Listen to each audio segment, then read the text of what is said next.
Welcome back to the Solo Promoter YouTube channel, and I have a ton of things to be doing right now, but I am compelled to make this video because something was just released that I think is so much fun.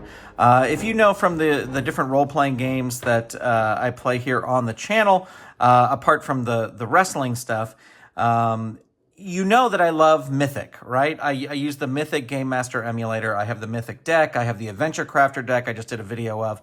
But something just came out that I'm really excited to use. And if you are a fan of word mill games that make Mythic, you may or may not know that they have a magazine called Mythic Magazine. And Mythic Magazine number 41 just came out. Now, if you are a Patreon supporter of word mill games, you get these magazines for free. Otherwise, there will be a link in the notes to this video where you can get this issue of the magazine. It literally just came out this week.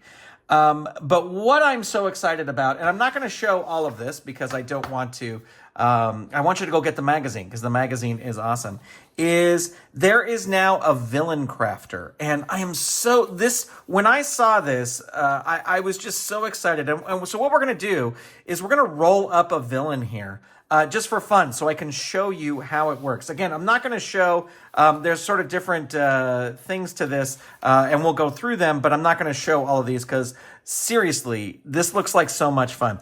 All you need is a, D100 to roll. So the first thing you want to do is you're going to roll on the villain archetype chart.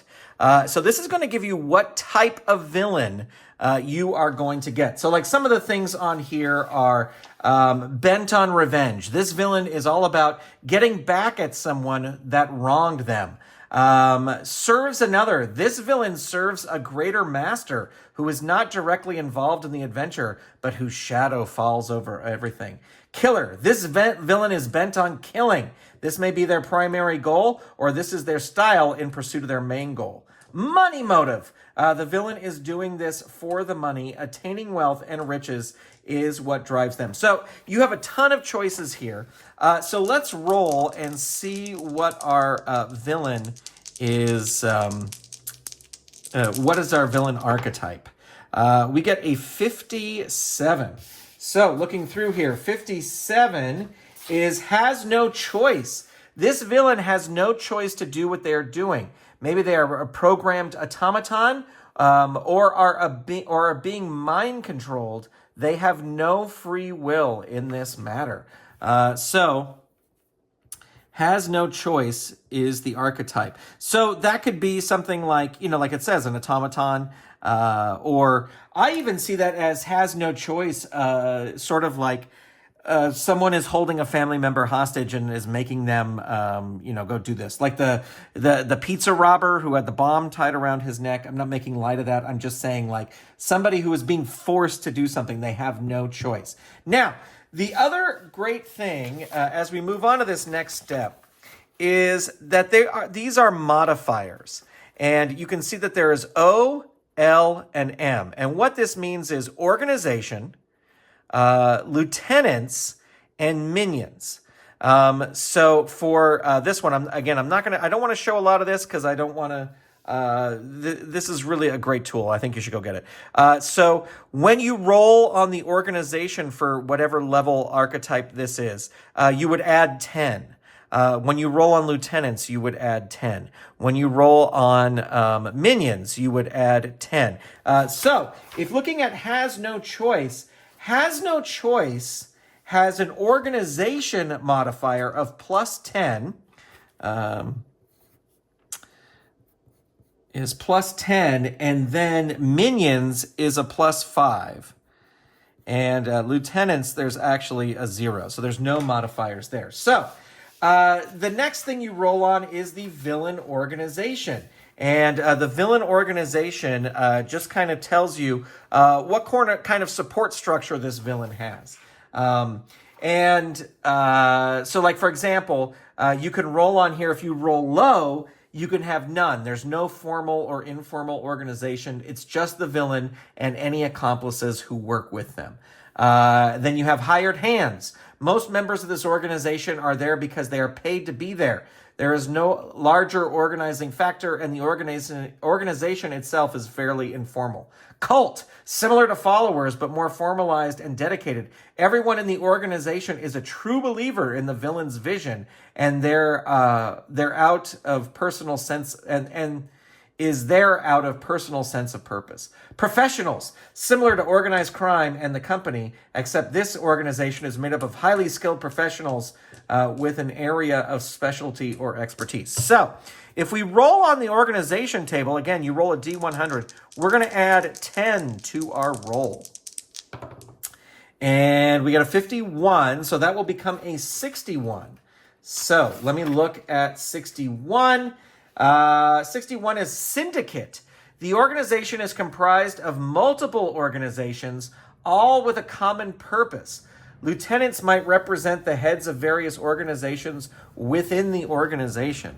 So it is going to be a syndicate for this villain, this has no choice villain. So right away, that role, I'd really have to kind of tie those two together. This person has no choice. This villain has no choice, yet they are in control of a syndicate. So we'd really have to figure out what that is. For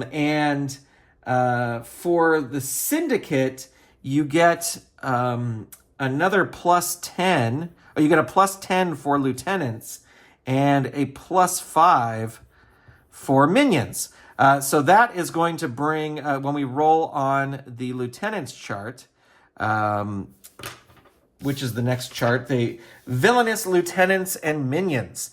There's different options here. There's you could roll a groveler, characterized by their groveling subservience to the villain, the prototypical yes character. There's also has no choice. There's also, that would be an interesting thing to run. This villain has a syndicate of people who also have no choice. Anger issues, a promise made. They serve the villain because the villain has promised them something, a payment, a reward, or maybe something personal. True believers, they sincerely believe in the villain's mission and they are there to serve.